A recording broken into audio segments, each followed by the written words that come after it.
Husker fans, to the 5th installment of the Big Red Roundtable. Sorry.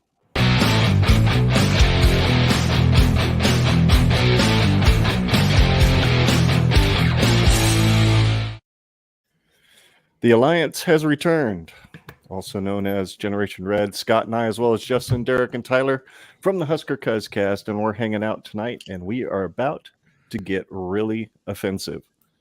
In case you're thinking this is a political show, no, we're not going to get that offensive. We're just going to hang out. We're going to talk about the 2022 Husker offense and who we think the starters might be. Gentlemen, it's been a month or right around there, and what y'all been up to? I know you floated down a river not that long ago, Justin. I did. I went to the Guadalupe River down in New Braunfels this past weekend. Met a bunch of friends down there. There's about 50 of us, so got a lot of sun, and we killed a lot of alcohol down there too. So, were you drinking the Black-Eyed Susans like you did last week or last month on the show? My wife did make a bunch of Black-Eyed Susans for the Belmont. It wasn't the right drink, but that's all right. She got it in there, but I'm just glad you weren't drinking them on the river, because after the Hart heard around the table last month, I wasn't really looking forward to hearing stories about the Hart herd all over the river. In the river, it all just floats away. Seen in the river, for that matter. How about any of you other guys had anything exciting happen lately? You guys, anything? I just got back from South Dakota. Went to the Black Hills. Oh, nice. Did some mountain biking up there, hiking. Saw another cousin. It's a good time. AJ, you saw AJ. I saw AJ. So nice. Very cool. Sweet. What about you, cool. Ken? Oh, I don't know. I'm hanging out in a hotel room because started a new business venture with my wife. I washed my truck that semi that I used to drive, and some bitch shrunk right down to an F-350 Super Duty, and so now we're hauling campers, which has been a heck of a lot of fun. Let's see, we went to Iowa with the first one, which is never fun, but it was all right. And then this last one went all the way down south of Dallas down to Alvarado, Texas, and then we came back up here. And then we're going to head to Pennsylvania for a family reunion. So that's what's going on in my life. Let's see, guys. I know we're here to talk about the offense, and I'm going to just throw something at you, let you guys come off the cuff with it. Do you guys really give 6 craps from Sunday about what Adrian Martinez has been saying in the media, or about what the metrics involved in Scott Frost's contract are for his salary to increase back up to $5 million? Do you guys really care? Because it seems like the USA Today and every other Husker fan on the freaking planet seems to care. Do you guys? I don't. Yeah, no, I'm mildly interested now. Oh, getting saucy. Mango habanero up in this baby. First off, with the Adrian Martinez comments, half of it was taken out of context. If people would have finished his quote, they would have realized that he wasn't even really talking shit. So I really don't care about it. It's Twitter. Twitter is there to start shit. That's all it's for. Yeah, that's kind of my take on it. What do you expect him to say? Do you want him to say, yeah, you know what? I don't want to make a bowl. That's good. I'm good. Never playing in a bowl. My team is okay. They're not bad. I have a bunch of losers around me. What the hell am I supposed to do with this? They're not as good as Nebraska, but I expect to, I expect. if he didn't want to make a bowl, he would have stayed at Nebraska, right? Yeah. Yeah. I mean, we've made so many of them recently, right? But the Scott Frost thing, Ken, so we could choke away a few more games. Okay. Yeah, exactly. Let's ahead, not pick on Adrian. But the Scott Frost thing, I don't care at all. But I do find it just fascinating that it is a secret. It's like, once I hear the secret, it's gonna be like, it won't be worth it. I would never have asked a question what was in the contract. But the fact that they don't want to release it is just preposterous to me. That's where I get it. I kind of understand that sentiment, but I also understand the fact that, if there's specific numbers like wins and losses that are involved in the metrics, why the blazes would you want that to be public for, people like Justin just starts screeching because he's not going to probably make that metric, or anybody else that's dying to see the guy get fired. So I get why they'd want to keep it quiet. I'm kidding with you, Justin. You know that. Or because the metric's too easy, right? It could be that too. I thought about it more along the lines people. of if they laid out the numbers black and white, which I mean, a university should have a right to privacy when it comes to certain like requirements, because when it comes to competition, like when I think of like if they were to release, he needs to achieve this many things, that's whiteboard material for anybody that we play against for the whole season. They just look at it and it's like, all right, he needs at least this many wins, and we've got 1 win away from that. Every single game we play, assuming that we're, not at the end of our season and we're, trying to get one more win on the board. It's just, whiteboard material, sets fires underneath our opponent's asses. Like, let's get Scott Frost fired. Let's be the team that makes Scott Frost get fired. Or at least contribute. Let's be fair. None of the Big Ten coaches want to get Scott Frost fired. Probably not at this point. Yeah. Not at this PJ point. Fleck. Yeah. Well, that's only because he looks like the scary scarecrow now. Have you seen that Botox face of his? Holy cow. Yeah, that's tough. I almost feel bad for the guy, but not really. Tough life being able to afford Botox. But you know what? Back to Scott Frost, that contract thing. I never would have given one thought about his contract. And even if somebody requested it and was given it, I still wouldn't have cared and looked at it. The only reason it's interesting is because the answer, is no. That's it. That's the only reason it's interesting. Yeah, I get it. I completely get it. There's a reason, curiosity. Everybody's curious, but the USA Today to freaking sue to get the information. I mean, that's just, to me, that's the level of, my take is simple. Frost was like one of the only coaches on the planet that stood up for his players in 2020 and said, no, we want to play, knowing full well that the Big Ten was fixing to cancel the season. And, you go against the dogma back in 2020 that, be safe, can't play, blah, blah, blah, blah. He put the target firmly on his back, and I think rags like USA Today really ate him alive for it. I think they had a vendetta against him, and they want to know what the metrics are simply so that if he's not meeting one of them, they can constantly keep it out there for everybody to see. But that's just me. That's my take on it. I'm really surprised that there's been no sports writers out of Omaha or Lincoln that did the same thing. I guess the only reason they wouldn't have done it is because they didn't want to lose access to the post-game pressers and all that stuff. Well, any pressers. My understanding is what spurred the USA Today to actually file the lawsuit is the fact that the Lincoln Journal-Star did make a public information request, and they were denied along with the USA Today, and USA Today's just taking it further and actually suing the university over it. So, Ken, are you trying to insinuate that the USA Today might be pushing COVID? I don't know. Pushing the whole COVID narrative, sure.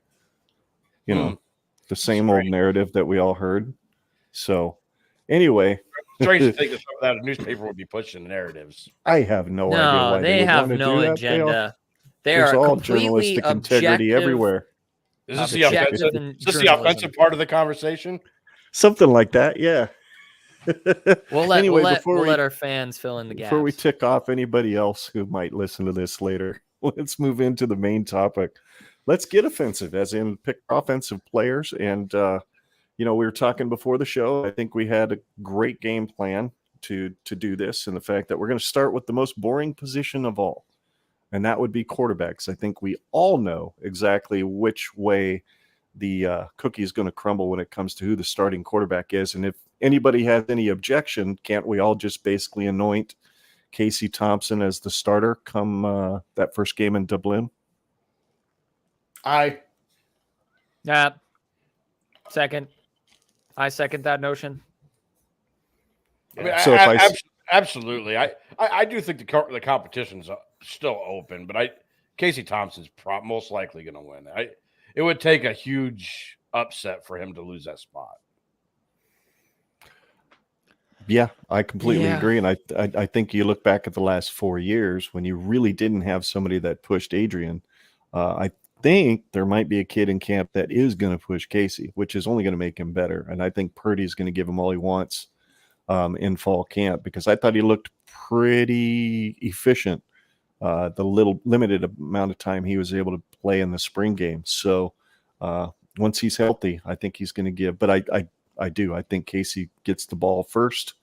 But maybe, you never know. I mean, we might play well enough in those first 3 or 4 games that you could see Chubba get some meaningful snaps too in the second and third quarter.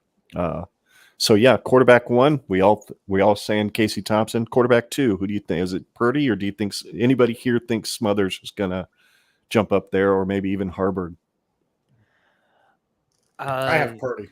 I've got Purdy. I mean, the only way that Smothers finds himself in the number 2 slot is if he just suddenly gains like a high caliber and accurate arm, because that's the only thing that's holding him back. Chubba clearly has arm talent, whereas Smothers has up to this point not been able to prove any sort of arm talent.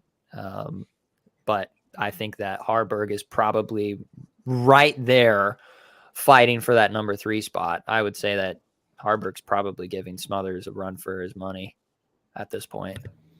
Yeah, Logan Smothers, he's been in the program for a couple of years now, and he's an easy guy to root for. But after what you saw out of him last year, and then headed into the spring, nobody saw practice, but when it came down to the spring game, which everybody saw, he did not set the world on fire in that spring game whatsoever.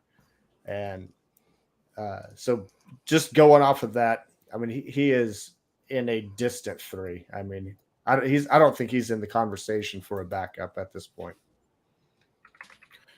Anybody else got any thoughts on quarterback? Go ahead, Tyler. I'm sorry. No, first of all, I see it a little bit different than you. I'm old enough to remember the first half of that Iowa game, and I remember people going around saying, "Man, should Logan Smothers have been the starter all year?" Like, I mean, right. That take was out there based on half of the action you saw of him. I mean, people were really impressed with him. And for Chubba Purdy to come in, and again, he definitely looked better in the spring game. And I do have Chubba Purdy slightly edging out Logan Smothers, but I mean, that's a 2A, 2B for me. That is a really tight race for me. Henry Harburg is maybe 5th string. Like, I don't see him anywhere in the conversation. I think that's evident by the fact that during the spring game, they didn't even give him a green jersey. There was zero concern. They were running quarterback dives with him. It had zero concern what happened to Henry Harburg. I don't think they see him in the conversation. I do have Purdy, so I mean, I'm not saying you guys are wrong. I just think that's a lot tighter race than you guys make it out to be. I don't think it's a tight race, and quite frankly, I think there's a good possibility Henrik Harburg can pass Logan Smothers up for the 3rd string. Yeah, I don't think Logan Smothers fits this offense. I just really don't. Yeah, I mean, he had, I guess, from like a recruiting standpoint, back when he was being recruited, there was a potential to have a lot stronger of an arm if it could be developed, and we just haven't really seen it. Because I mean, even in that first half of the Iowa game, it's not like we were watching him throw bombs. I mean, it was all mostly run scheme and little like slant routes that were pretty much a given. If this staff wanted to keep running the ball with the quarterback, they'd have kept Adrian Martinez around for another season. Right. Yeah. Right. So I think we're consensus. It's Thompson to start. Purdy. You know what? To be honest with you guys, I struggled. I thought maybe Purdy would give him just enough of a go in fall camp that maybe he'd have a shot at starting, but I just don't think that's going to happen. So yeah, unanimous. It's Thompson with Purdy backing him up. And let's move on to the next least boring position in the offensive line. Starting at left tackle for me, I've got Teddy Prohaska starting. How about you, Justin? Who do you think starts at left tackle? Or are we all pretty much thinking it's going to be Prohaska? I have same. Yeah. Same. I mean, he looks so damn good when we had him in for just a little bit of a sample size. And if he's even back at that baseline, I mean, he was throwing Michigan dudes around like it was nobody's business. Sure. Sure. Yeah, I've got Prohaska, Yep, obviously. so- I'm with you guys. I do, but I do wonder the injury. I mean, it is interesting to see how much development he lost. I just think that the depth at that position is so weak that I don't see anyone really having to challenge him. So I've got him. I don't feel great about it. I agree with you, Scott. I think he looked good in the limited action. I do worry how much of the injury sent him back and how much he's going to be ready for week 1. Yeah, I agree. If like I said, if he ends up exactly where his baseline was before, he's like hands down like a good weapon for our offensive line. Luckily for him, his first game this year will be the same as his first game last year, and he owned them last year. So. Oh yeah, he was pushing him around. So let's be honest here. Teddy Prohaska is our best offensive lineman. Yeah. This year. He's hands down Proven. our best guy. Mhm. Yeah. He's the Cam Jurgens of 2022 as far as being the most durable and the best. Sure. Absolutely. I don't know about durable. Yeah, I don't know about durable. durable. He's But got Okay, games. yeah, durable was a terrible. I would say word, if we but took our sample size and then like just, extended it from the beginning to the end of the season and use that as like a projected sample size, absolutely. Compared to Right. anybody else that we have on our roster, I think the only person who comes right up next to him would be Nori Nueli. Like that's there's a huge gap between the two. Like the only reason why I would say Nori Nueli would be the next like provable offensive line talent is just because he didn't fuck things up.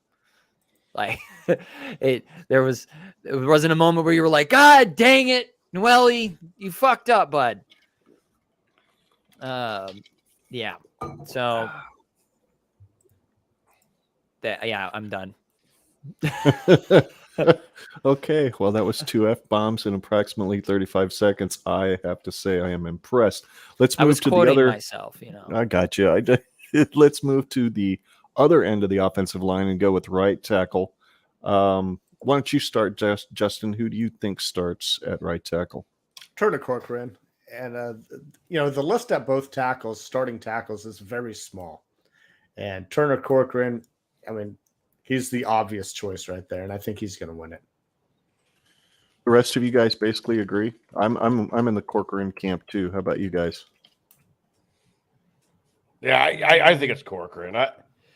Maybe Ben Hart could maybe push him a little bit, but that's the only other guy I could see pushing him. The thing with Corcoran, and again, I actually think he is pushing for the best lineman. But the thing with him that's just fascinating, I think, is the speculation of does he play tackle? I think we all know he's going to start, right? Mm-hmm. I don't think there's any question he is a starter. But the question has been, does he move to center? Does he move to guard? I'm in the right tackle camp because I saw what our tackles did during that spring game. And I think that you've got to put your two best linemen, and I think those are our two best linemen, at the tackles. And I think you've got to lynch that in, or else Casey Thompson. We're going to find out who our backup quarterback's going to be if we don't lynch up those tackle spots. I mean,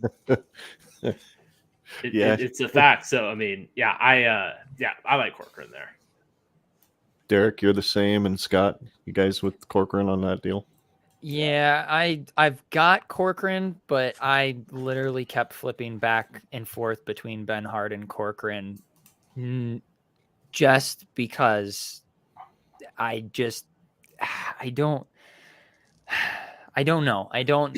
They're just they did not have a good sample for what they were. I would say that Ben Hart was like a big letdown last year, like the biggest offensive line letdown. But I think the reason why they kept him in for so damn long is because I think what they would see in practice just wasn't reflecting on game day. And so I wouldn't be surprised if Ben Hart actually starts at right tackle. I would not be surprised at all. I think you're wrong, Scott. To be fair, I think Ben Hart had a much better season after he was benched. Yeah, I'll agree with that. He agree. played a little better after being benched. So, Scott, I think the reason that Ben Hart was playing tackle is because they didn't feel that Teddy Prohaska was ready to play game action. And so at at some point, it's like you got to pull that trigger and give that dude experience. Flip Turner Corcoran from left to right tackle and put Teddy Prohaska in there. And Ben Hart had to ride pine. He was hurting the team too much. I mean, to be fair, Turner Corcoran was hurting the team just as bad at left tackle. Yeah, Oh, he was much better at right tackle than he was left tackle. At left tackle, he was struggling bad. Yeah. And if I remember right, I believe Ben Hart at the end of the year actually had a better PFF grade than what Turner Corcoran. Like overall, or just in one game? Overall. So one of the untalked things about Ben Hart, and I think this will go into play, but I have heard a lot of speculation that his wingspan is just not where it needs to be. I won't repeat the nickname I've heard of him in the locker room because it is not a great nickname, but and I don't know if it's true. Justin wants to. I've heard they call him T-Rex. Short, little, stubby arms. Yeah, and again, I don't know if that's true. Who's I've that? heard that speculation. Is that Ben Hart? Ben Hart. Yeah, Ben Hart. And I didn't know that. I didn't know he had a short wingspan. I have heard that his wingspan is not there, which is probably one of the reasons he has trouble in that pass protection when you need that separation. I think the thing with Ben Hart is that from a strength aspect, from a like, hey, you want to go one-on-one with a guy and bowl him over, I think he probably matches up pretty well, which is why he's kind of an intriguing player under the Raiola system where you expect to be a little bit more downhill in the attack versus zone. Sure. Maybe you need a little bit. So I do think he's interesting. I think he is one of our top 5 offensive linemen. One of the first ones to sub in for either tackle. Do you think I that's think kind of that where I've got him? He is a great talent. He is as good a talent as we have in that room. Which is, by the way, the offensive line, we're talking about this. And I mean, I know we started with, I guess, the bright spots. Prohaska, I mean, if you want to say he's our best lineman, this is as bad of an offensive line heading into the season I have ever seen in my life. So if you want to say he's our best, like under most years, he is like not a starter. A stretch. Like he is the best of the burn victims. Like it is troubling. To be fair, I think Ben Hart is essentially the only backup tackle right now. If something happened to Prohaska, I think they move Corcoran back to left and put Ben Hart at right. And if something happens to Corcoran, they're going to bring Ben Hart in. Okay. And you know what? I wrote down in my notes the height and weight of Corcoran and Ben Hart, and I actually got them mixed up. And so that's why I put Ben Hart as right tackle, because I thought I thought that their height and weight difference was like flipped. Yes. And so you want the taller, bigger dude on the guard spot, where if you've got somebody who can be a little bit quicker, who can sidestep and protect the edge rush. Okay. I just totally mixed that up. So that's my bad. But so I know we're not going to talk about the backup linemen here, but I mean, if we were to like bring in a third tackle, it wouldn't be Ben Hart. I think it would be Kevin Williams. I think he would be the guy. I think he would be the third. I do. Okay. All right. I can see that as well. Let's jump ahead and get back to that left side of the line and go to the left guard. I am not sure on this one, quite frankly. I kind of was looking and I went back and forth. And I think you go with the guy that kind of finished out the year last year in Nordin Newelly, or however the Blazes you say his name. How about you guys? Where do you stand at left guard? Nordin Newelly. I mean, I don't know why he would lose his job. He did fine last year. He didn't fuck up. Take a drink. I definitely have Newelly. I don't know who else to put in there. It's not because he was good. It's just lack of options. Yeah, I mean, if I were to speculate, like, could he potentially lose his job to like a Hunter Anthony or a Kevin Williams? Sure, it's possible, but proven, I had to go with Newelly because he was a serviceable guard. But you, Tyler, where are you at? Yeah, I'm with you guys. I got him. He was probably the second toughest option for me, picking him. He was okay last year. I mean, I don't know what the upside is really with him. I think the thing that's fascinating with him is there's a lot of whispers that he might be losing that spot. And that, in one hand, is shocking because I don't think he was as impressive as maybe you guys do last year. I think he was not the worst. Serviceable. He wasn't. I want to say he was impressive. He wasn't serviceable. I just wasn't ever mad at him. He wasn't noticeably awful. I think there is a difference. He was awful, just not noticeably I think honestly, guard is harder. Guard is easier to kind of fly under the radar, like because you're not giving up sacks as easy, so it's easier to fly under the radar there. Yeah, but the thing that's interesting is there's just a lot of smoke that he might be losing that spot. I don't know. I don't see it, but I'm not overly confident. Who would you think he would lose his spot to? Would it be Hunter Anthony? I think you look at both of the transfers. I think Kevin Williams coming in. I think that or Hunter Anthony. I think Ben Hart is an interesting. I think Corcoran's an interesting move to tackle. And I think a guy who's been practicing a lot of center, Ethan Piper, who did start the year before and was kind of the projected starter. Does he fit a little bit better at the downhill game, which I think a lot of people speculate he will. Does he actually fit well there? I don't know. I think there's a lot of names. I don't know if any of them are better options. Ethan Piper isn't one of them, I don't think. But that's just I go back to 2020 when Ethan Piper played versus Noelle in 2021. I feel like I left 2020 thinking Ethan Piper was better than I feel like Noelle was after 2021. But it doesn't shock you a little bit that he lost his job to Noelle and never got it back. You're right. Which is why I have him there, right? I mean, that is 100% why I have him there. But we have a new offensive line. It's not even like he lost his job before the season started. He lost it mid-season. Like, you suck. Sit down. Yeah. Wasn't that about the same time Prohaska got to start at left tackle too? They kind of revamp that entire left side, didn't they? Yep. Yeah. Seriously, offensive line was the hardest thing for me to try and figure out because me you're too. really picking at scraps. Like The tackles were to say easy. Center's going to be easy. It's the guards that is going to be the biggest. Guards challenge. was tough for me. It I was. kind of Noelle was like the only one that I just like off the top of my head was like, well, he's going to be in a guard position. Yeah. Let's finish off with right guard then. Yeah, right guard. there. Yeah. At right guard for me, I'll just kick this off. I've got Kevin Williams starting at right guard, so I might be in the minority here, but that's who I think is going to lock that spot down. That's who I got, Ken. I agree 100% with you. Cool. It was either him or Hunter Anthony, but I like Kevin Williams a little bit better right now. I have Ethan Piper. I mean, he's got a lot of starting experience at Nebraska.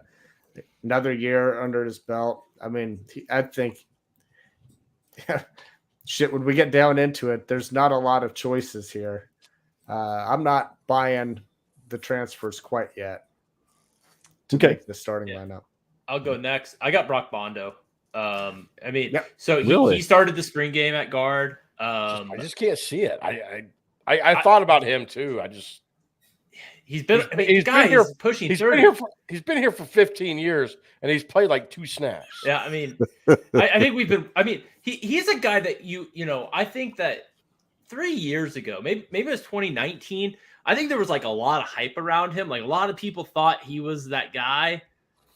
He was close to a 4-star recruit coming in. Yeah, he just never panned out. Maybe this is his year. Maybe I'm wrong. Maybe this is his year. The single hardest position is right guard, and again, but the backup name to me was Ben Hart. I really do. I mean, Derrick, I'll give you credit for this because you made this comment. When you remember Zach Stirrup, a former St. Cecilia graduate, also tall dude. No one thought like when they moved him to guard, like he's too tall. There's no way it's gonna work. He excelled at guard. Yeah, and he made the NFL because got him to the NFL, and he played for a while. I kind of wonder if Ben Hart could be that. He could be a guy that moves in because I think again he is one of the 5 most talented linemen, and I that kind of said that I think he's over Bondo as one of my top 5. But yeah, he is. But yeah, I'm gonna stick with him. I think the guard experience kind of gets him in there. He started the spring game. I think he at least gets the first crack at it. All right. So we got 3 different names Scott. at right guard. Yeah, Scott, do you have a 4th? Or are you going with one of those 3? Yeah, I'm going with Ben Hart. Just because of talent. There's a lot of guys who have game experience and whatnot, but really with our new offensive line coach, we have absolutely no idea what he's thinking and how he wants to structure his offensive line. And maybe if we were to base it off of if he is an offensive line coach that can extract potential from somebody, let's just give him the benefit of the doubt and say that is his coaching ability, which is a lot to say. That's a lot to ask. But if I were to drink some Kool-Aid and say, you know what, Donovan Raiola, he's going to extract the most potential from talent, well, then Bryce Benhart wins that guard. Donovan Raiola has the least enviable job on kidding. Staff. Yeah. On what he's inheriting right here. I mean, this staff, they left him jack shit for talent on the offensive line. It's scary. There's a lot of stars there. There is a lot of stars. You just got done saying this is the worst offensive line headed into a country as far as you can remember. I agree. Worst proven offensive line potential. We have a talent potential that is got a lot of stars. Guys, we've been riding off this potential talent thing for like 10 years now. No, we haven't. I mean, I think I remember when they started bringing in guys like the Benharts and then the Corcoran, there's like, man, there's potential in 3 or 4 years, and that we're getting 3 or 4 years in. Again, no confidence. Oh, yeah. No, yeah. I agree. Yeah. I agree, Troy. I agree completely, Troy. I think. Good point. Yeah. And the problem is, Troy, is that those 3 guys were all here when we didn't have good offensive line. And so I don't know what to make of it, but like we've had talent. You're 100% right. Ken, you should read that response for the people listening on the podcast version. Troy Zugliotti jumped in, and that's like the all last name. He's on the all last name team of viewers. And that is Matt. I guess he's talking about Matt Farniok, Brendan Hymas, and Cam Jurgens are all playing in the NFL. Players have not been the problem, in his opinion, and I completely agree. I think the coaching has certainly let these kids down, and I think, who knows? I mean, and considering that coaching was the thing that we all believe has let them down, and we're going with a giant question mark as the offensive line coach, is going to be interesting come Dublin, Ireland, to see what this offensive line actually is able to do and how much cohesiveness there is. I've heard a lot of Kool-Aid from players and whatnot that have been interviewed on podcasts about how they're very cohesive. They're very together. They do everything at the same time, whether they're practicing or they're walking on the field. They have really emphasized on being together and moving as a unit. So we'll see how that ends up looking in the games. I'm doing my best to stay skeptical, but it's hard because, this is the time of year. You're getting ready. You're ramping up to fall camp. It's easy to get excited. And quite frankly, one of the positions I'm quite excited about is the next one we're going to talk about, which is center, because we have no flipping clue in many ways wait a minute, I did that wrong. My bad. Tight end. Center. Why don't we start with you, Tyler? And I have a feeling we're all going to probably go the same way. I mean, who do you have starting? I got Trent Hickson. Ethan Piper, I think, will compete. I think Ethan Piper's a really good backup. But I think Trent Hickson, this is his time. Returning to the starting lineup after 4 years he started 3 years ago, and now he's back. Yep, I'm with you, Tyler. I've got Trent Hickson as well starting. Anybody else have anybody different? I have Trent Hickson. That was one of that was the easiest one. For me, it was Prohaska. Because we don't have a lot of options, guys. There's not a lot of options at center. I've heard Noelle was taking a few snaps here early in spring, so who knows? And I've also heard Ethan Piper's name come up in that discussion as well. But anybody, Derrick, would you say Hickson as well, or did you have somebody different? Honestly, I'll go with Ethan Piper here. I think Ethan Piper beats him out. It's mostly coming down to athleticism. They like to have an athletic center, and I think Ethan Piper's a more athletic guy. Sure. I was never truly impressed with Hickson on the line, and I do think Ethan Piper could be a step up from him. It's going to be a matter of the only thing that's going to come down to is snaps. Can Ethan Piper snap the ball? Because I know Trent Hickson can snap the ball well. Sure. Well, crap. Now that I've actually got that updated to reflect the proper people who picked the proper person, now I'm going to make it go away again. So it's almost unanimous, and Derek's almost unanimous. There's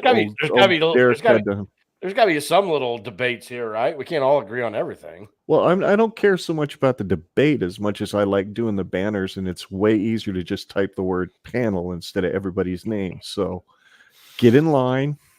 Well, I like making your job harder. Okay, Ken. I noticed that, and that's fine. I don't mind at all. So next up, we've got tight end. We're kind of starting to move a little bit outside toward those interesting positions toward the end of this broadcast here, which I can't wait to get to. But tight end, I mean, we're going to get the two. Let's talk about the two deep. Who do you guys think runs out there first?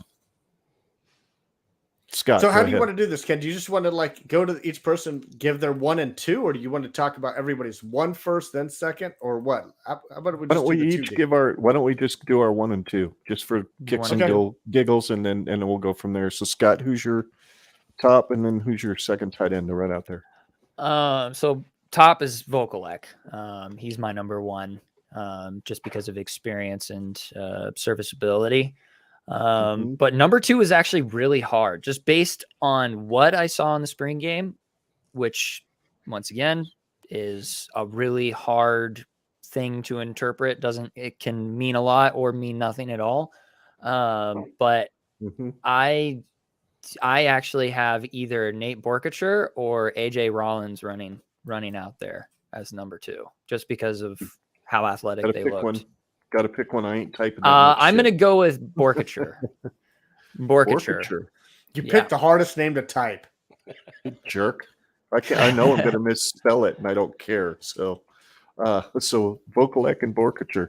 How about you, Derek? Vokalek, I don't think there's any argument there. He's going to be the starter.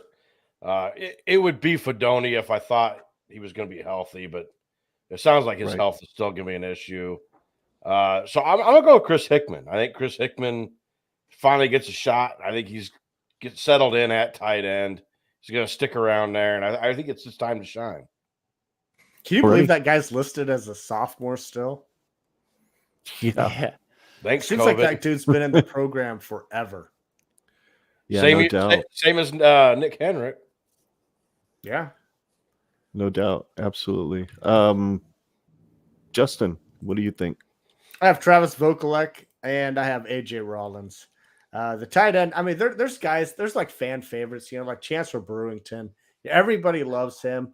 But, I mean, he's a guy that will come out in like special packages to like light somebody up blocking, but they don't throw to him a lot.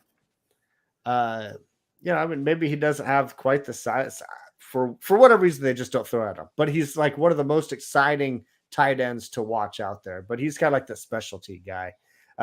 Derek, I'm with you with like Fedoni. I mean, if he can get healthy, maybe he can get some action at the end of the year. But if we're talking about the starters headed into Northwestern, he's not in my, he's not even on my depth chart headed into Northwestern. But I mean, the future's bright with that kid, right? I mean, next year when we're doing this, he's probably going to be our overall unanimous starting tight end, but not this year.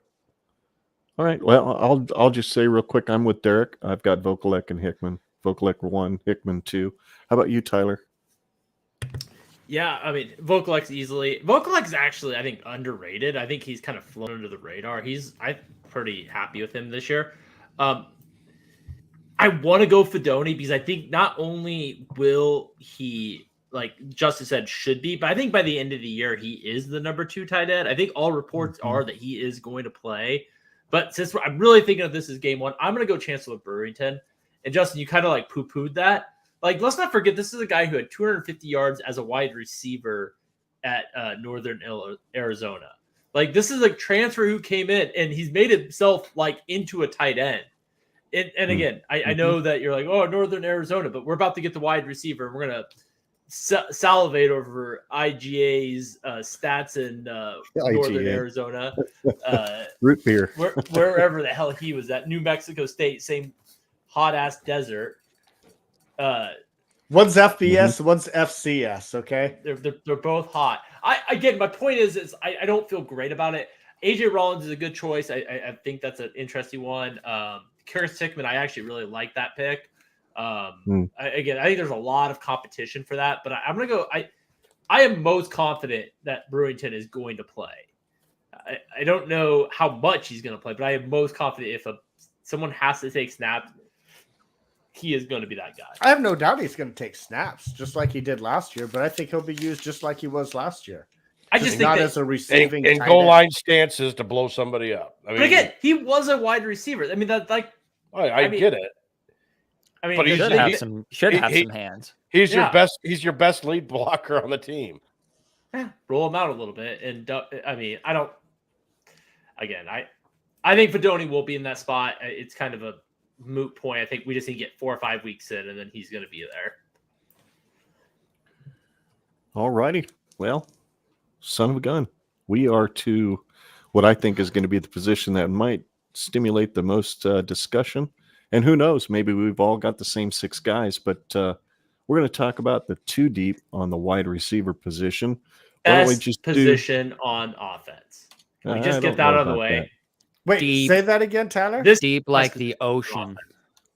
It's the deepest, but I'm not sure if it's the best yet. If you guys are thinking running back is, then I like what running back is. It's a lot better, but running back, it's like, how do you go from the worst position group to the best with, I don't know. Anyway, we'll get into that, but I like it. I like it. Grant, wide receiver, why don't we do it this way? Why don't you guys, we'll go around the table real quick and we each give our first 3 that we think are going to run out. And then we'll go back around and we'll each of us will give our second 3 that are going to run out. I'll kick this off, and I've gone back and forth, but I think the first 3 guys that run out onto the field will be Marcus Washington, Omar Manning, and Trey Palmer. I'm not sure which one will be the X or the Z, but I'm pretty sure Palmer's going to play the slot for the most part this year. So that's who I have as my top 3. Scott, why don't you go ahead and throw your top 3 out there? I've got Omar Manning, Trey Palmer, and Alante Brown. Alrighty. Brown, Manning, and who was the other one? I'm typing. Alante Brown. Okay. Palmer. Okay. Cool. Anybody else have anybody different besides those 4 guys that Scott and I have mentioned? So I want to talk about wide receivers here, because until I did this little exercise of like jotting down, putting pen to paper on who, where I was going to put as starters and the backups, I never felt so worried about our wide receivers until I did this, because, you know, me and Derrick, we've had this long conversation about going, I like to put these receivers in like tiers, you know, like projected starter, probable starter, and possible starter. And there's like the lines get blurred right there between those. This is not a scary group at all. If you look at it, like Omar Manning last year, I find that funny because you're going to go around and turn it around on running back and talk about how deep they are. And they're about as proven as these wide receivers are. About as proven. They're half as proven. Okay, so let me finish here. I mean, if we're talking about all of these guys that could be in the top 3, and there's a lot of names that you could really plug and play in here. Trey Palmer, Trey Palmer had, a little over 300 yards at LSU. Omar Manning had 380 yards last year. And then everybody else, I mean, you have Isaiah Castronado Garcia coming in. He didn't participate in spring ball, but he had like 580 yards, whatever he had at New Mexico State, the one that Tyler wants to compare to Northern Arizona because they're hot. They play in hot climates. And some of these other guys, and there's nobody that's coming back in this group that is like, wow, that guy is going to be a flat out baller. And we have names because, they have a little bit of action. But so using my who are we supposed to pick then, Justin? So using my criteria for like a projected starter. Okay, I have Trey Palmer. Trey Palmer, I think he's going to be the guy. And the reason I'm saying that is because of what we gathered out of the spring game. He was in for a couple series and they got his ass out, just like Casey Thompson. They got their proven guys out.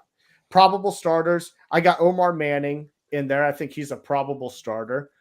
I don't know if he's sealed. I mean, this guy's he's a senior now. He's been in the program for a while, junior college transfer, but he's never lived up to the potential that all the Husker fans have put on this guy ever since we got him out of JUCO, right? And then it comes down to that third spot, and that is like a plug and play.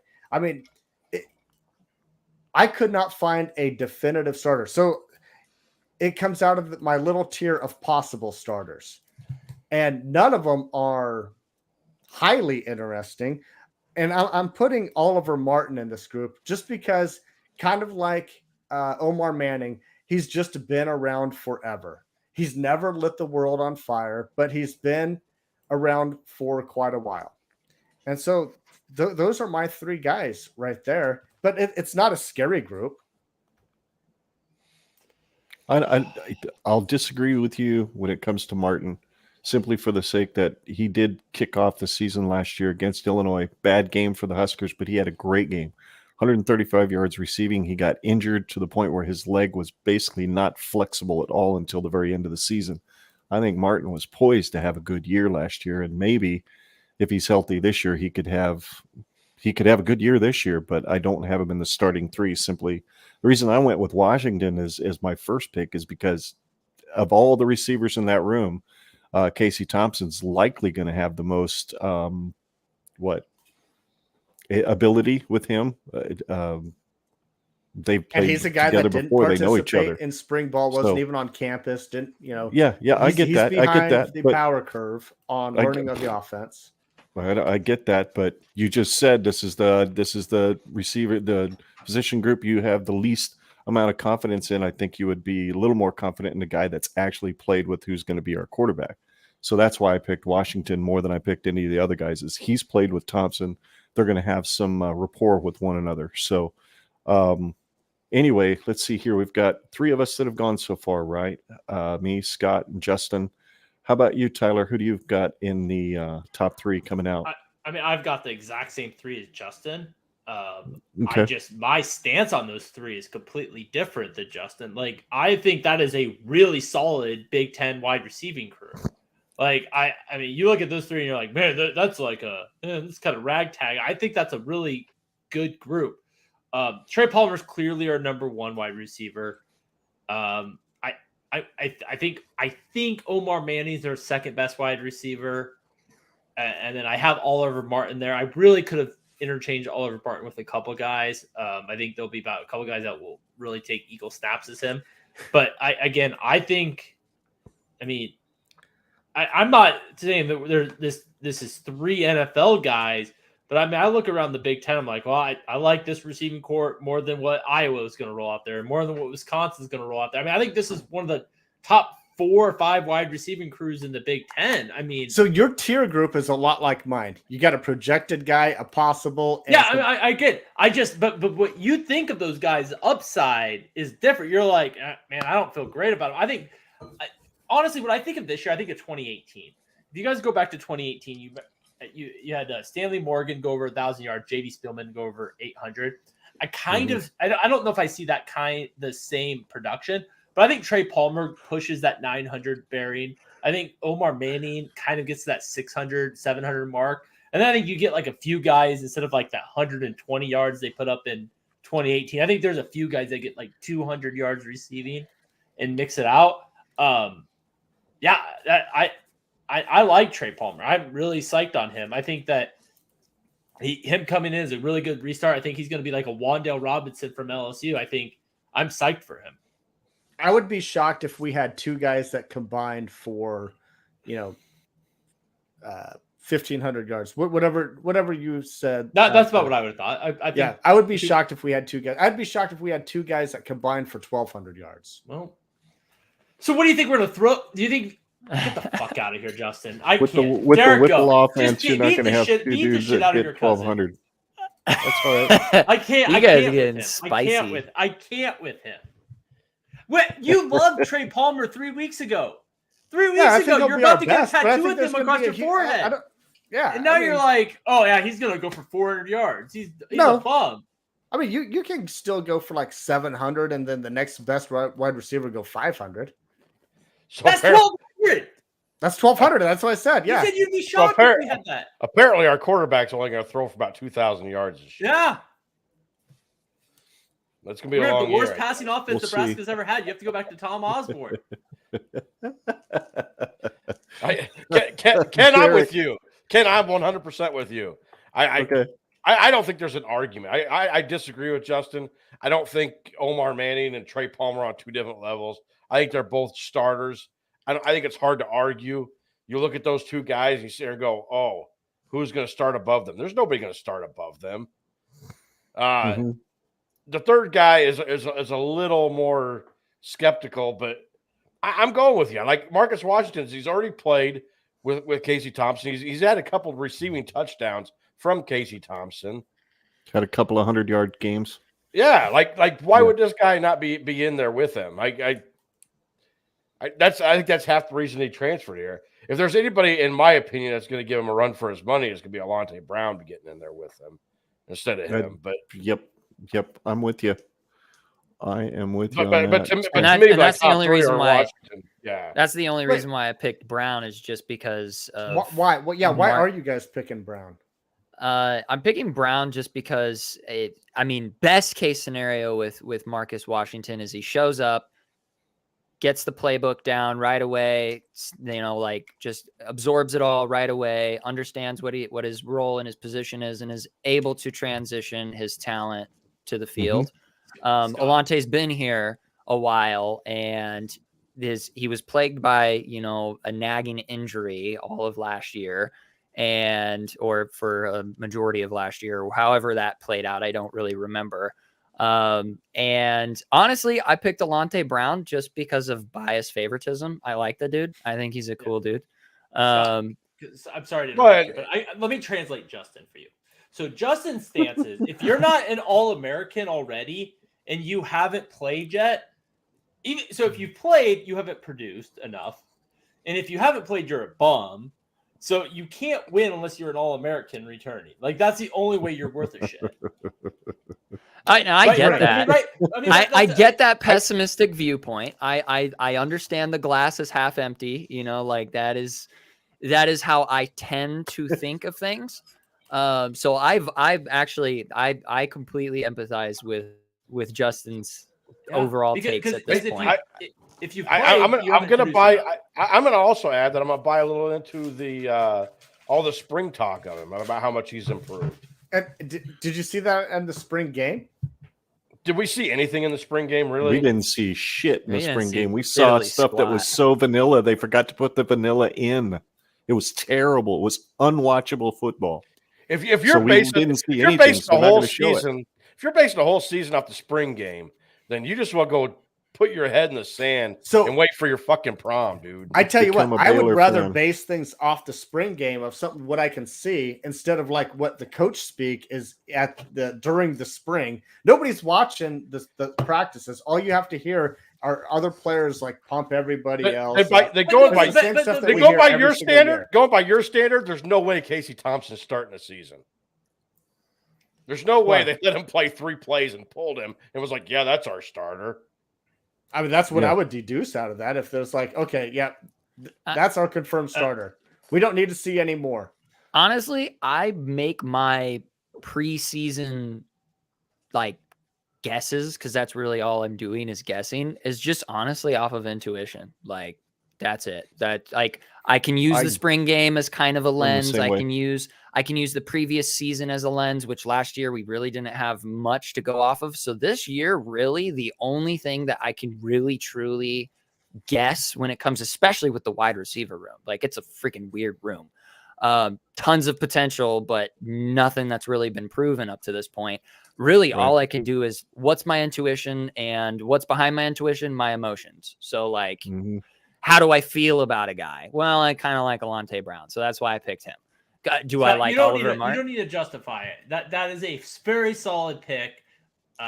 Ken, I'm going to kick off the backups here. Go for it, man. I'm all fired up. Justin does this to me. Yeah, he's all. He does it because he loves you, man. You know that. No, he doesn't. He gave me swirlies and wedgies as a kid, and now I'm a lot bigger than him. And he does it. He really does it because he likes getting kicked in the nuts. Like it's a hobby of his. Don't kill me, guys. Please don't kill me. I got Alante Brown and Marcus Washington, two guys you guys named as starters. I had Oliver Martin. I think those two guys are really in the conversation.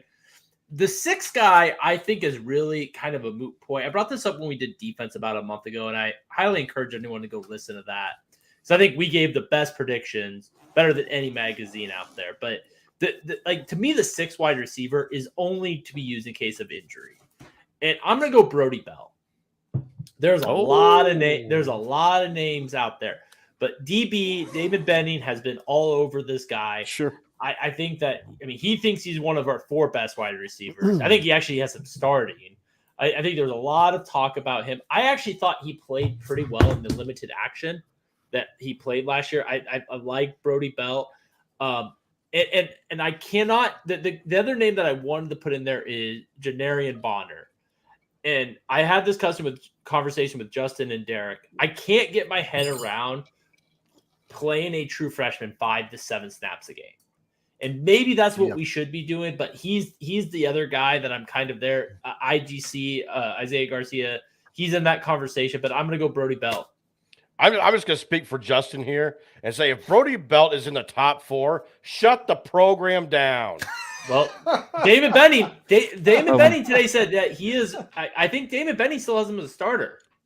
So, well, Justin will shut his TV off and quit being a Husker fan if Brody Belt is a starter on day 1. Hey, I would not be shocked if he takes that number 3 slot after Trey Palmer and Omar Manning. It's wide open after that. There's nobody out there that. So I must have missed it, Tyler. Your second 3 is Brody Belt. Brown Washington Belt. Brown Washington. Brown. I thought you said that. I just wasn't sure if that's what I heard. Okay. I actually. So with my 3, I've got, which going to kind of prequel my view of running backs, but my backup 3 is weirdly enough. So I've got Oliver Martin, Camonte Grimes, and potentially, so we got IGC, but it would not surprise me if Romero Johnson ends up over in a slot receiver position a lot, almost being like a wide receiver, but not officially. But just based on how many snaps we get as a so he's wide the Duck receiver, R. Yeah. Yeah. I don't think Mark Whipple doesn't know what the fuck a Duck R is, okay? No, Scott, but he likes to throw some of those. He does like to throw some of those sideline routes. So let's go. You guys go. I can't. Romero Johnson's got great hands, man. He's got great hands. And so it's like, why not move him over? He's proven. He's an athletic dude. He's stupid quick. If he could figure out route running, it would not surprise me if he was number 6. All right. I don't hate that pick. Sorry. I really don't. It's a hot take. That's really all it is. It's just a spicy hot take. I wouldn't put him in my top 6, but I do think you'll see him over there a little bit. Yeah. All right. Go ahead, Justin. All right. So for my backup 3, and these are basically the alternates that we're going to fit in for Oliver Martin as my 3rd wide receiver. And Marcus, and this is in the order that I would have them in. Marcus Washington, Isaiah Garcia, Castaneda. I think Castaneda can be starting by the end of the year. I think what hurt him was sitting out in spring with the with the injury. That kind of set him back a little bit. But headed in Northwestern, he's going to be probably that fifth guy until he can, do his thing. But I love the ceiling of Castaneda, even though he played at New Mexico State. And then my sixth guy is Alante Brown. I mean, I think that guy can be in there. But, Alante Brown and Brody Belt at this level. I mean, Alante Brown, Brody Belt, and Wyatt Lever are like tied for my sixth best guy. Alrighty. Fair. Alrighty. I could definitely see those three being backups as well. Derrick, go ahead. I got Oliver Martin, IGC, and Alante Brown. Already? Well, you just made it easy for me. Now I can just add your name to Justin's because I know you love him. Mine, I think I've got the same. Yeah, I've got Martin Brown and IGC as well. I've got IGC as the sixth guy, but I've got Martin as the fourth. I have Martin as the starter, you had Washington. My bad. Don't put Derrick's name on my shit. Sorry. Please. Sorry. What can I say? I'm under the influence of red Gatorade. So, yeah, it does the trick. Well, it's better than Kool-Aid, right? At least I get it's got electrolytes. I don't want to tip our hand to running backs, but I find it. I had Bonner. Do you guys see? Do you guys see a wide receiver, true freshman? Either him, Crawford, Victor Jones, any of them. So we're shaping up here between the Big Red Roundtable. I really believe, unless somebody pulls a shocker at running back, that we're going to have no true freshmen playing this year.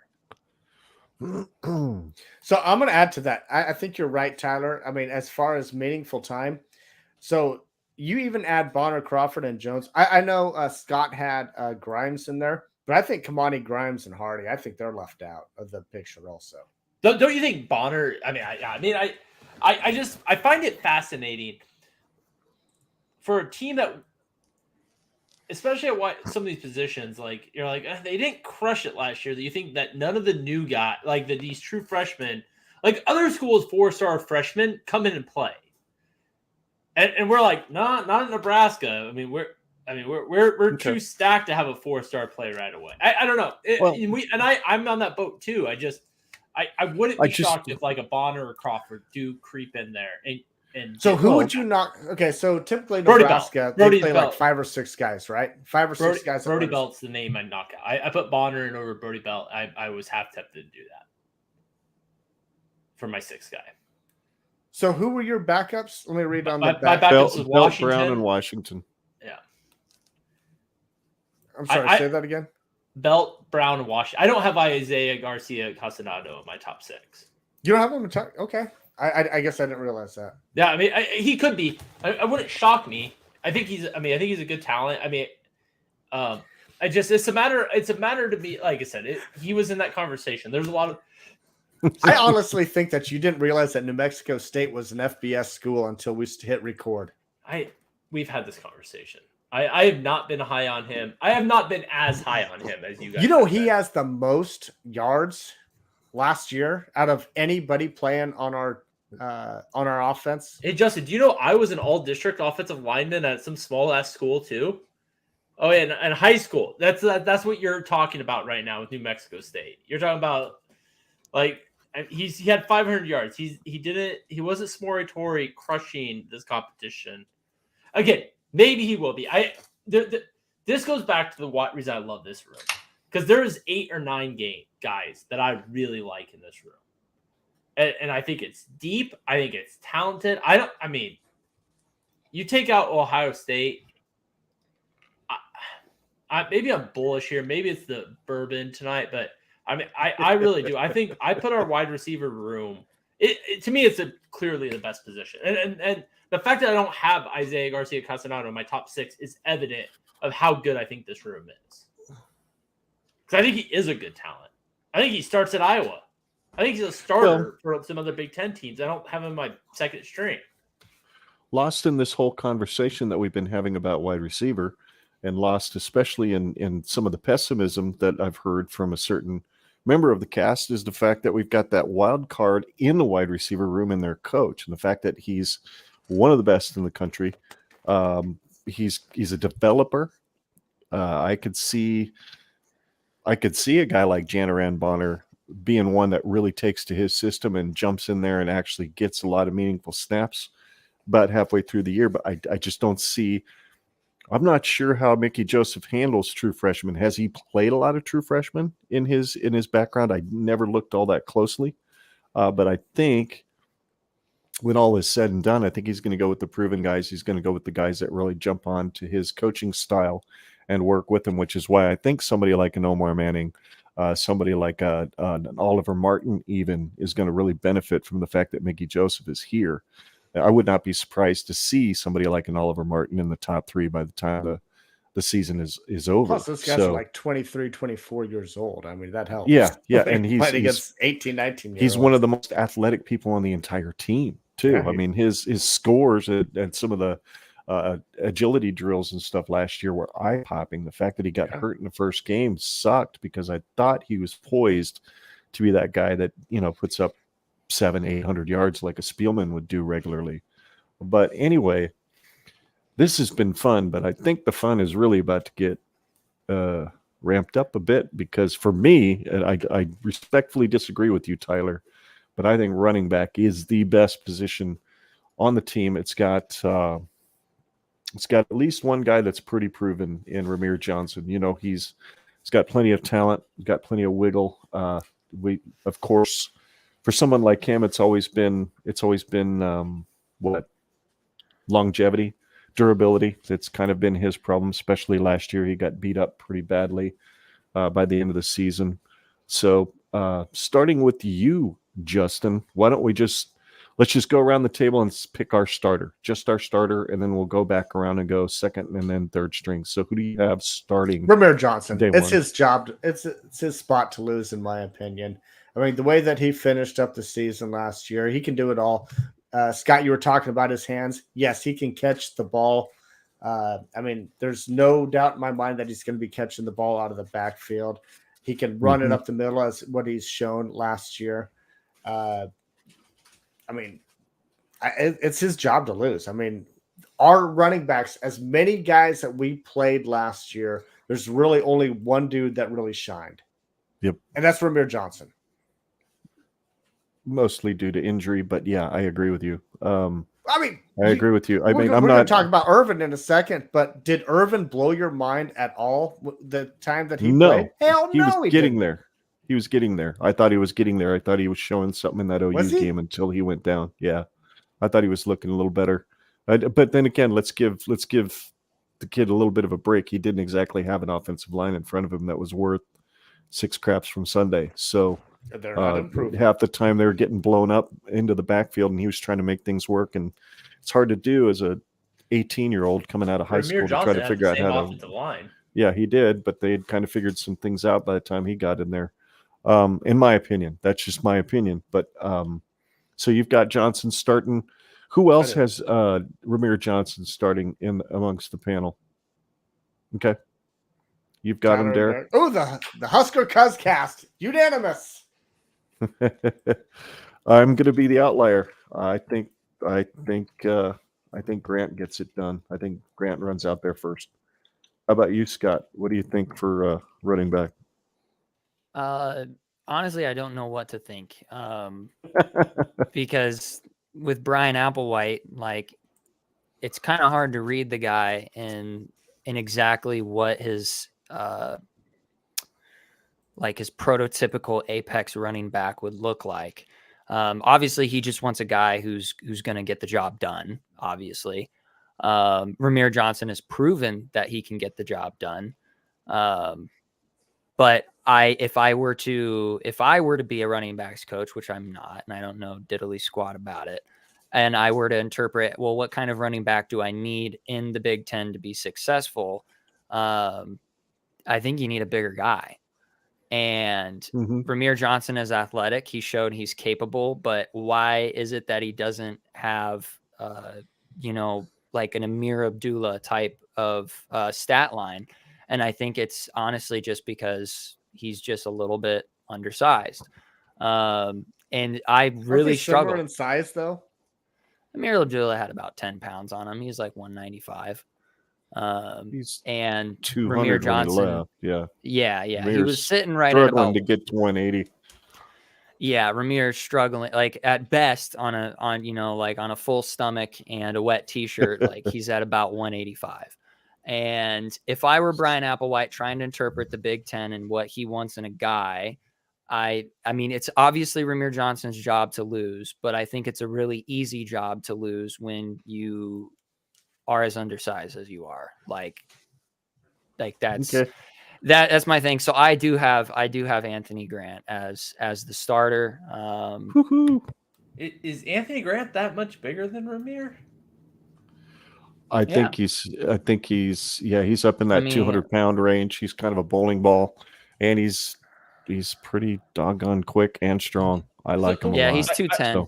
He's 210. I don't hate that. I'm not gonna say. I think Anthony Grant's a great pick, and I think he's a really good talent. I think the one thing that no one mentioned on Romero Johnson that I need to throw out is I think he's underrated in pass protection. Yeah. Oh, that's a good pick. I think he does a really good job, and it could, especially when you expect to be maybe a little bit more passing last year.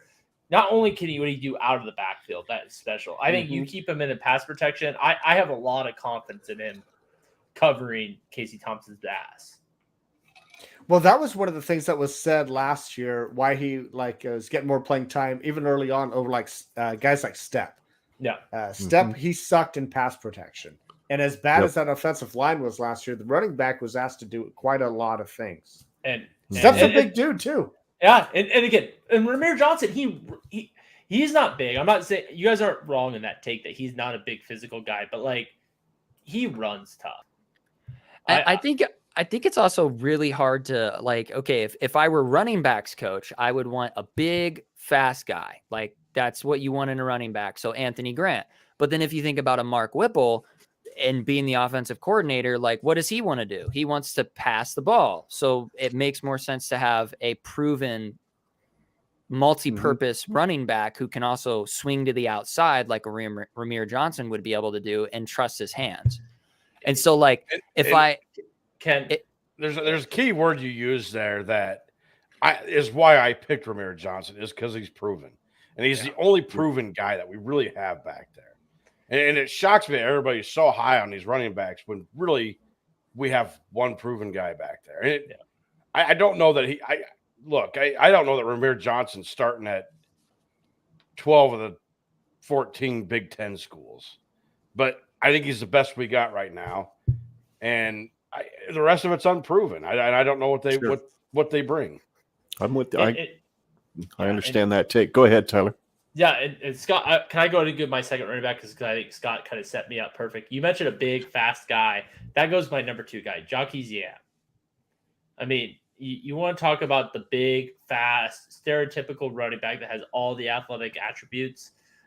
I mean, Yant is enigma in a riddle. I think I'm taking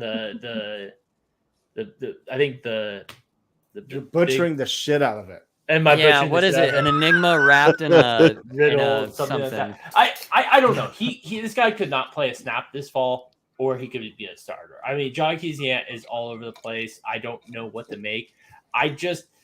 When I look at that running back room, he is the guy that's different to me. He is the guy that just physically is just different. It reminds me of Divine Zigbo. I think he's more athletic than Zigbo. I think he is faster than Zigbo. I don't know if he's a physical runner. I don't think he's faster. I don't think he's faster, but I do think that he has I think that he could potentially be as good as a Zigbo if he can get that top end speed or more so an acceleration ability. It's my number 2. All right, Derek, who's your number 2? My number 2 is Grant. I think Yant gets a lot of playing time, but I think it's gonna be more situational. And okay. I think Grant's a little more of a total package than Yant is. Okay, right. And Scott. I'll just write off of that. Yeah, I agree with Derrick. Anthony Grant, from what we saw out of him out of the spring game, which again wasn't much, One play. I mean, pretty much. we're really basing it And off he one should have been play. down. Whatever. I mean, in game time, he wouldn't have been down. But I mean, and like as far as Yaquez Yant, like in the spring game in the first half, there's all these things that he was complaining about. I was like, oh, I wasn't down. In the second half, he was getting tackled. I mean, he wasn't breaking anything in the second half. He was pouting all he wanted in the first half. It's like, oh, I wasn't down. I got touched. But you know what? In the second half, he never like broke the mold of like saying it was like why he, why those should have been longer. No, runs. he was good for 4, 5, 6 yards. That's why you bring him in for situational football. That's fine. Mm-hmm. But Anthony Grant's my number 2. Anthony Grant. My number 2 is everybody else's, or most everybody else's number 1. That would be Romero Johnson, which should be obvious. He's the guy with the most experience, and I would not be surprised to see kind of a Weeback situation between the two of them. Like they had back in the 90s with Calvin Jones and Derrick Brown. And that's what I think is going to happen. I think Romero Johnson is going to be your technical starter. But I think you're going to see a lot of rotation between those two guys. Yep. I'm with you. And Scott, what do you think on your number 2 feller? Yeah, I've got Romero Johnson. The way that I actually wrote out my running backs position in my mind was like, who's our truck and who's our turbo? Like and you would have a number 1 in a truck position and a number 1 in a turbo position. And I've got Anthony Grant as a guy who's big and can be physical. And then I've got Romero Johnson as number 1 if he was a turbo. And then that makes the number 1 and number 2. And then I've got Yant and I've got Gabe Ervin. And I think they're completely interchangeable. Romero Johnson is number 2 by default just because of his experience. But I think at any point throughout the season, we could definitely see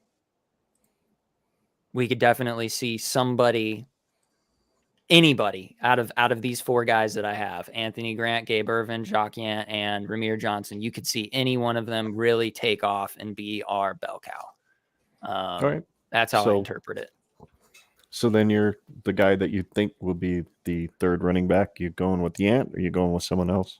Yeah, I'd go. Actually, no, I don't know. It could be. It's a coin flip between Ervin and Yant.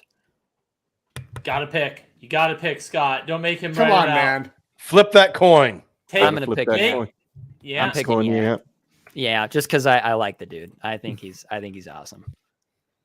Yeah, I like the kid too. But I don't like him enough to be number 3.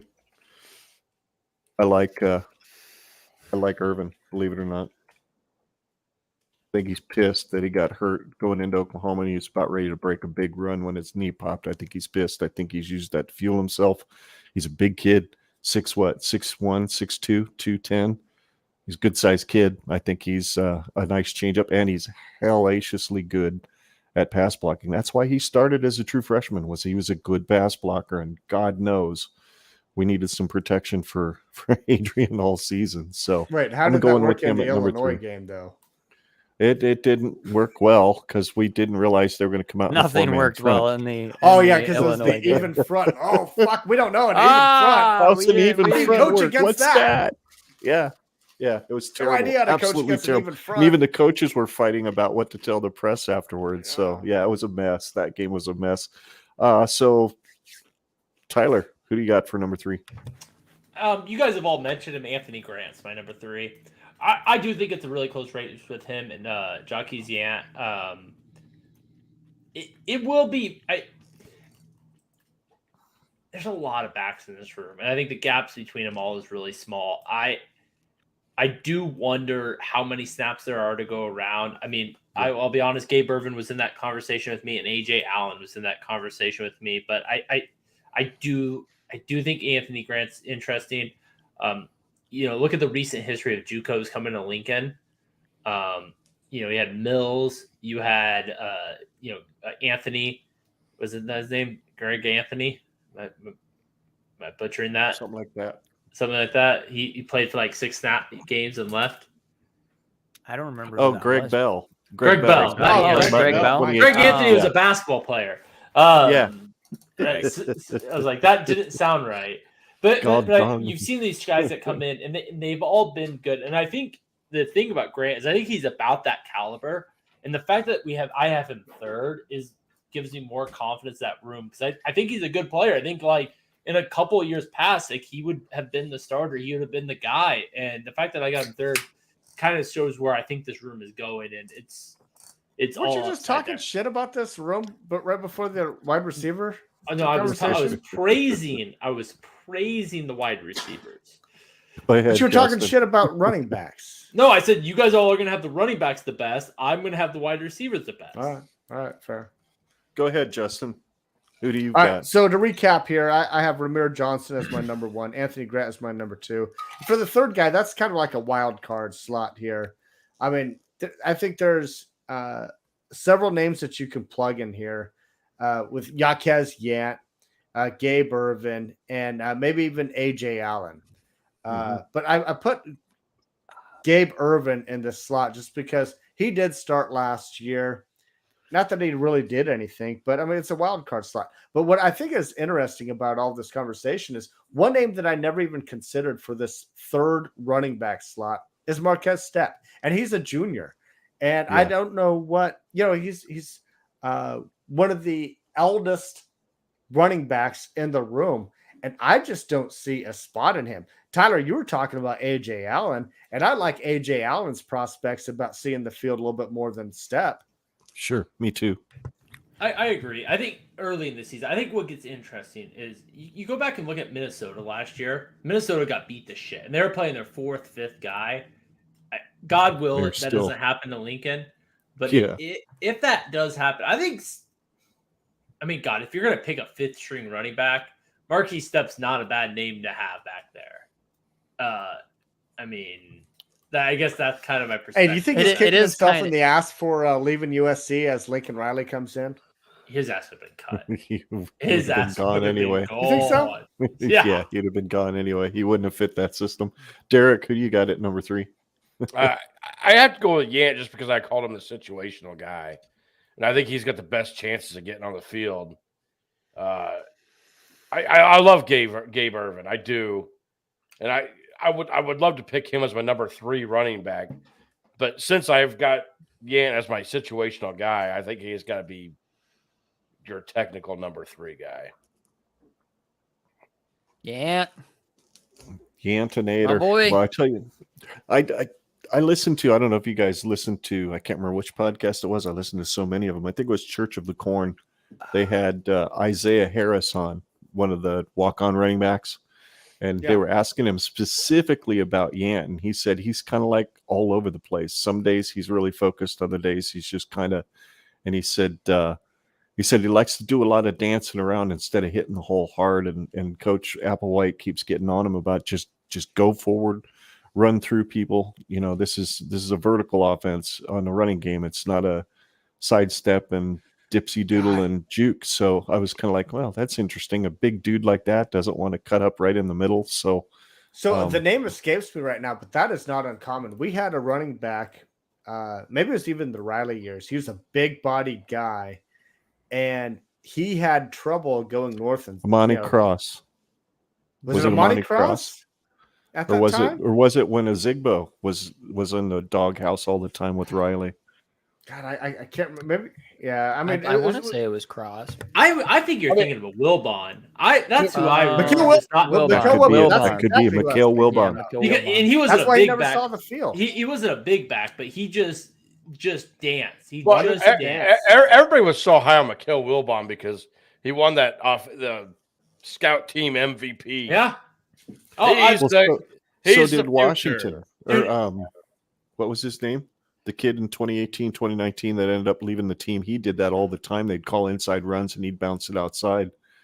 Good Lord. Maurice Washington. He was notorious for that. The difference with him, though, He could outrun people. Yeah. He was kicked off the team. Yeah, he was right? kicked off. But there was a little bit of that too, yeah. He didn't leave the team. The police picked him You up. want to talk was about? asked to leave. I will say this: where do you think we would be if we still had that guy? I mean, 'Cause he was a good He was a athlete. transcendent talent. He was. We would have a transcendent. very, very, very Ru- disruptive. Running back locker would room. not be the biggest concern No. at any point that he had been here. Yeah, he was He would have been voted off the team by the culture by now. There's no way Maybe. he would have Yeah. made it because he's just a god. It was I still remember when I was all about Washington, and then I saw on Instagram that he had like a live notification, and I was trying to watch the video, and it was so cringy. He was like just an Who arrogant Who was the shithead. player that was on a podcast that claimed he almost punched him in the face? It was one of the offensive linemen. it I was- remember yeah. that. It was Farniok. It was It was Farniok. Yeah. Farniok. Yep. Yep. Yeah.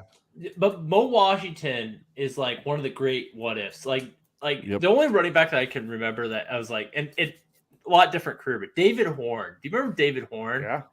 Like Yeah. David Horn was a guy that was just like so like I was impressed with his athleticism, and he just never really hit at Nebraska.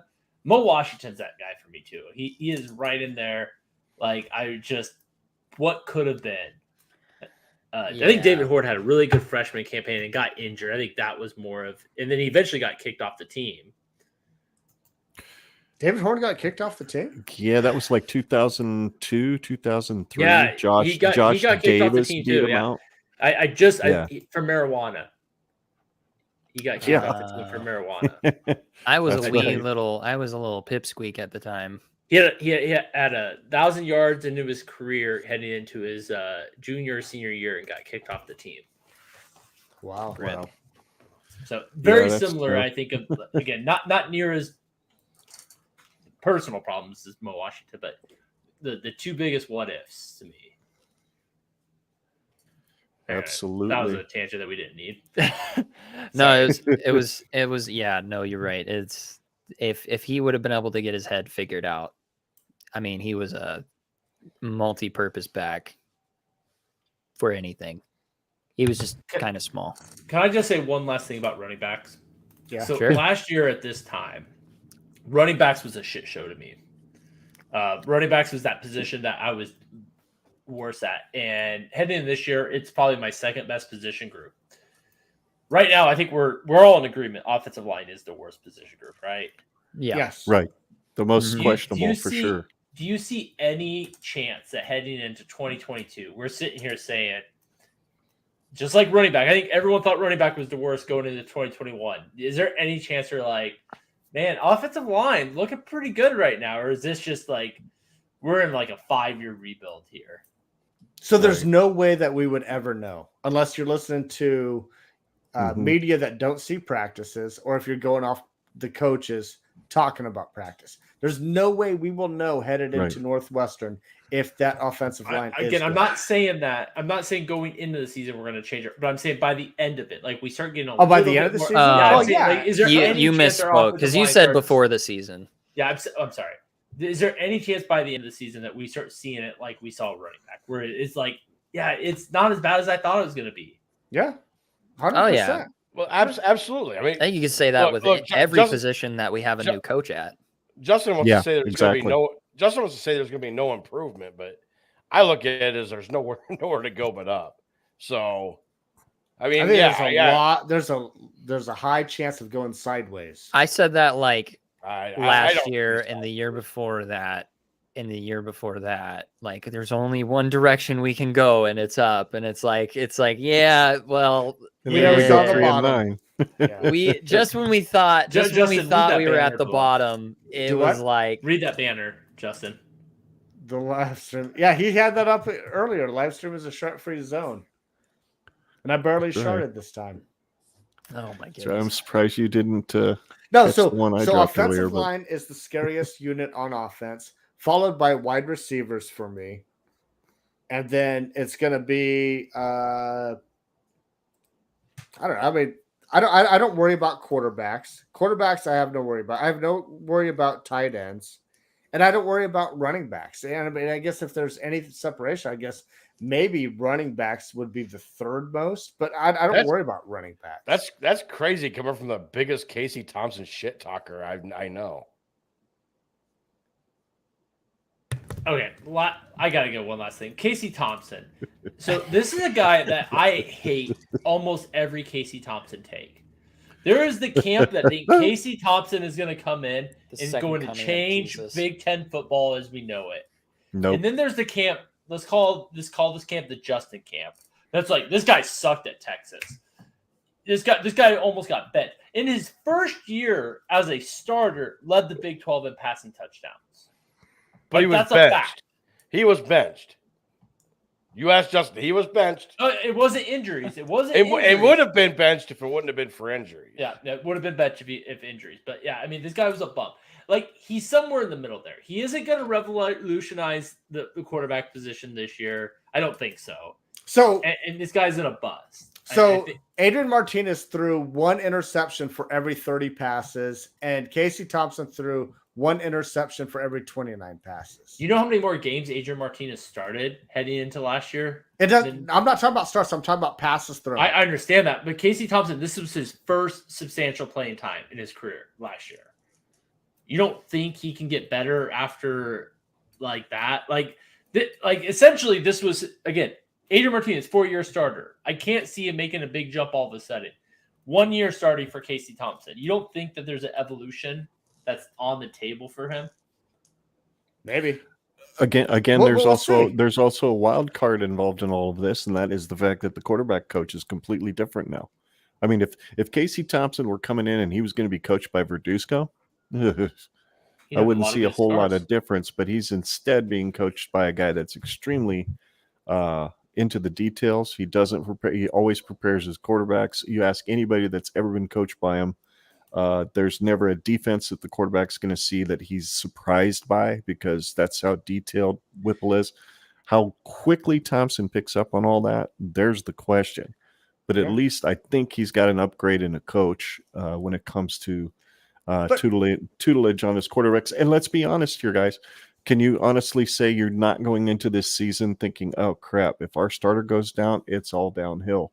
I'm not. I'm thinking we've got a better shot at having a pretty good quarterback come in and back him up, because I was not very confident in Logan Smothers going into Iowa, and he surprised me. But I just wanted to talk to Tyler about, like Casey Thompson. I mean, you're making it sound like he's a super young quarterback. I mean, he's in his 4th year of college football right now. With the outside of COVID, I mean, he is like on his way out. I mean, but it wasn't like he was like not behind. I mean, he was behind Sam Ehlinger, who was a really good quarterback in college. And he got beat out by a freshman to start the last year. And then he ended up leading the Big Ten as touchdowns. He was a 3rd-year guy that got beat out by a freshman. So who had the most touchdown passes in the Big Ten last year? In the Big Ten? The Big 12. Okay. Yeah, see, Justin forgets to bring that part up. See, Casey Thompson also had a touchdown every 10 passes, almost 11. Okay, we'll say 11. To Adrian Martinez, 1 in 15. Yeah. Like, there's a big difference there. I mean, he put up a lot of touchdown passes. Oh, but they were all in a couple games. They're all in a couple games, remember? I mean, like 3 games he had. I mean, it was like 18 or was it 15? 15 or 14 touchdowns. 3 games. Again, I'm just. You know what's so interesting? Whenever I watch you guys, right? It's like I'm watching my brain like enact itself in 3 different personalities, because everything that you guys say, I'm like, yeah, that's something I've thought before. Yep, that's a point that I've taken before, and that's why I freaking love you guys, because we're the little guy sitting on your shoulder, Scott. That's what we are. Yes, except for there's like a there's like a third one. There's a bald third one sitting somewhere else, and we reek of alcohol. Yes, and you guys are just, but they all make you guys make fucking great points. It's always good.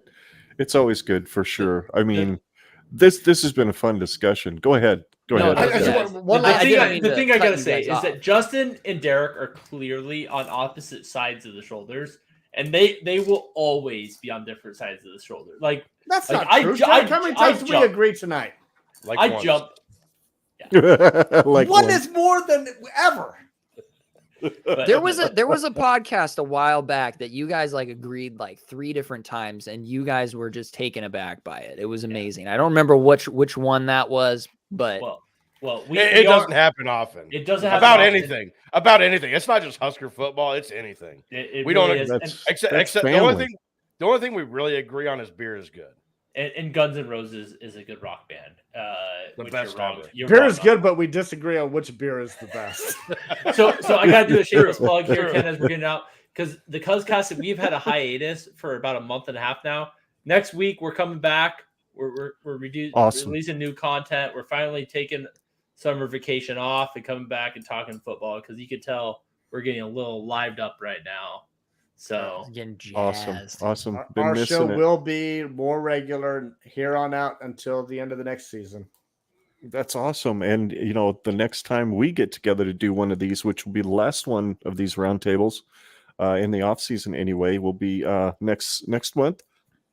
And it will be our over-under game, just like we played last year, except I've come up with some different categories, guys, some stuff that's completely different than last year. So Can't I wait think for it's pretty that. compelling. I think it's a lot of fun.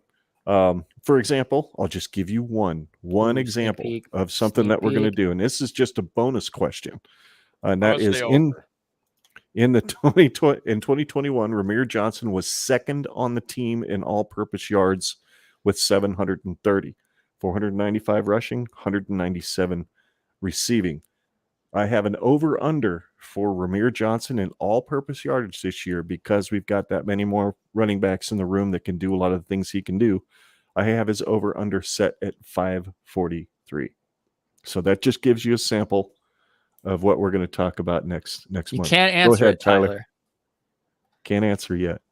And maybe that question will be gone by next month. You never know. But But I mean, anyway, if you had an irrelevant question, like Yeah. run your suck. yeah, go ahead, Tyler.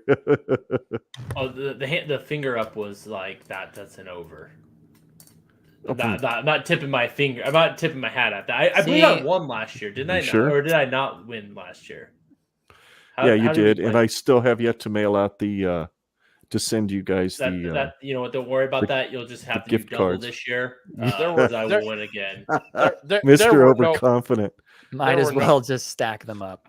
there were no real winners last year, to be fair. No, Yeah. no, because we all were so far off. But All that's Nebraska. Nebraska one Nation, score you're off. losers. that's the plan next month, and I'm looking forward to it. I'm looking forward to you guys putting out your next bit of content. Another Cuz Cast show coming.